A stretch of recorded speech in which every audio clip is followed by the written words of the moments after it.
Listen, man, if it's one thing I learned about being an AEK fan, now I'm only an AEK fan for 3 years, but if it's one thing I learned is that the easy days are rare at AEK, boy. It is rare because listen, if it is you do have an easy day as an AEK fan, count your blessings because it won't be coming back anytime soon. Listen, today was power packed with so much things to talk about. Kifisia, view, AEK, fair.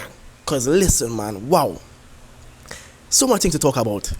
Now, firstly, from the time I saw we got the first penalty against us, like with Tete, I tweeted, I said, hey man, this is gonna be a long 85 minutes for AEK fans, boy. I just knew I could predict it. I could tell that my blood pressure was gonna go through the roof this time, boy. But listen, amazing game from AEK to still stay in the game, man. Because listen, Panathinaikos fans, if it is you're watching this, I understand. This Kifisia team is tough at home, boy. Tough, and especially with having a guy like Tete, and who I have to give a lot of props to. I wish I could have clapped because I have my mic in my hand right now. I probably should have clipped it on, but Tete is a baller, boy. And I get to realize that he's from Greece. Why? And it seems as though that this brother should get a contention for the Greece national team. And I'm joking, boy.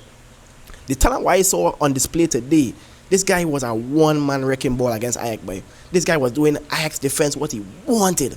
And especially when Mukudi went down, man, this guy just spread his wings, boy. The first goal that went in, of course, we had to talk about the penalty save. Shout out to Shakosha. Brilliant save from the penalty and has been proven to be a proper, competent goalkeeper under Marko Nikolic. Getting into the goal now. The first goal, courtesy of our Tete goal. Just run past, one straight run in, and the ball crossing from Antonis. He's the Curacao player. I actually took a lot of notes on him because Trinidad and Tobago are going to be playing Curacao soon. So that's why, I took a lot of notes on this guy here. But the goal from Tete, pretty decent goal. And then the second goal, a bit unlucky. Pineda kind of flicked it away from Tete again, shooting the ball onto the goal. And Pineda hits it behind. And then Pantelidis scores. And the only Pantelidis I recommend is Pantelis Pantelidis. But this Pantelidis from Kifisia, he scores and it's 2-0. And at that point, I was like, man, oh man, oh man. Really, on the international break, AEK are going to make out on a chance on getting to the top spot because we are going to receive our results from the derby coming up soon with PAOK and Olympiacos. PAOK playing in Tumba, which is a plus because they have a good record against Olympiacos in Tumba. Like, come on, they could get these 3 points. So it's going to be a shame if it is AEK didn't capitalize on this and gain 3 points and going on top of the league, going into the international break, of course. But, of course, we had to talk about the concerns about Mukudi. Mukudi is our best defender and it's sad that he is off. Then, now we have Relvas who got the red card, but I don't want to skip that. I don't want to skip past the whole chronological order. But, to get into it, my star boy once again, Carlos Camis, he puts his name on his score sheet. Every time he plays, every time he starts, he seems to score. And I'm really hoping that we find a starting spot for this brother here because I tell you, Carlos Camis seems to be the truth. Even though he had a chance after he scored, like a ball roll across to him and he didn't finish it. I don't know how he didn't finish it, but, probably should have been the equalizer there. But shout out to Carlos Camis, man. Always a great player. I always love to see him play. Then, now we come back to Mr. Relvas. Gets the red card. And listen, man, that is when I thought, curtains. For some weird reason, man, I actually thankful for being loyal, boy. Because if I was one of them fans who just, when we saw that kind of situation, the casual fan would have just leave. The casual fan would have just said, man, game over. Because to be 2-1 down and a team that already attacking you well, they're very efficient in the attack, you would want to back the team that would say that most likely they would win the game because they already have the handicap with the 10 men and now they pretty much a better team.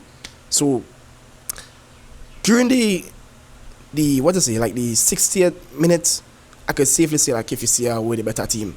They were really good in attack. Every time Tete had the ball, he was just there to just rinse up Fida and Relvas, and until the changes were made and we brought on Mr. Jovic himself, boy. And I was really critical about Jovic last game against Kelji. Jovic stepped up, man, and it's about time he stepped up with his head, because we have been seeing Jovic have been missing a lot of headers that we expect him to score as a perennial striker. He does put the ball in the back of the net with a header and equalizes the game with 10 men. And this is just how crazy it is for AEK, man. Not to mention, of course, we had a penalty shout with St. Carlos Camis. The ball, one of the opposing teams, they kicked the ball straight on the guy's hand. And in my opinion, it looked a bit like a penalty.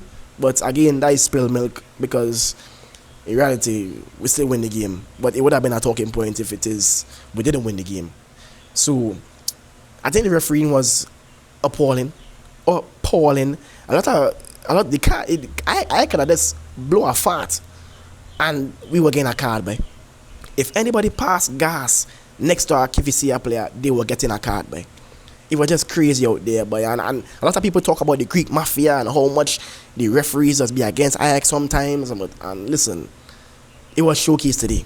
But again, coming down to the dying stages, Mr. Jovic again, he steps up and he gets the penalty. And Razvan Marin, that brother could hit a penalty, boy. That was unsavable. Up into the roof, just fired, fizzed up into the top corner, boy. And because of that, AEK now sit pretty on top of the league. What a day to be an AEK fan, man. Of course, again, always remember this as an AEK fan. The easy days are rare. Quote this. Put this as a quote and put Scully next to it. Written by Scully. As an AEK fan, the easy days are rare.